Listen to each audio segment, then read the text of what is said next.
Chapter 5. A Footprint. Then, one year, something strange and terrible happened.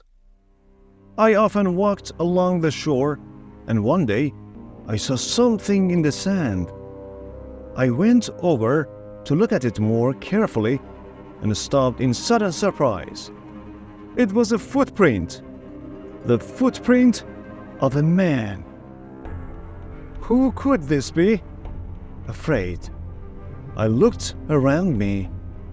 I listened. I waited. Nothing. I was more and more afraid. Perhaps this man was one of those wild people who killed and ate other men. I looked everywhere, but there was nobody and no other footprint. I turned and hurried home. There is someone on my island, I said to myself. Perhaps he knows about me. Perhaps he is watching me now from behind a tree. Perhaps he wants to kill me. That night, I couldn't sleep. The next day, I got all my guns ready and I put more wood and young trees around my house. Nobody could see me now, but after 15 years alone on the island, I was afraid, and I did not leave my cave for 3 days. In the end, I had to go out to milk my goats. But for 2 years, I was afraid. I stayed near my home, and I never used my guns because I didn't want to make a noise. I could not forget the footprint, but I saw and heard nothing more, and slowly I began to feel happier. One day, a year later, I was over on the west side of the island. From there, I could see the other islands, and I could also see a boat far out to sea. If you have a boat, I thought, it's easy to sail across to this island. Perhaps that explains the footprint. It was a visitor from one of the other islands. I began to move more freely around the island again and built myself a third house. It was a very secret place in a cave. No wild man will ever find that, I said to myself. Then, one year, something happened which I can never forget.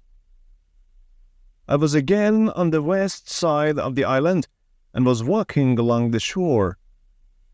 Suddenly, I saw something which made me feel ill. There were heads, arms, feet, and other pieces of men's bodies everywhere. For a minute, I couldn't think, and then I understood.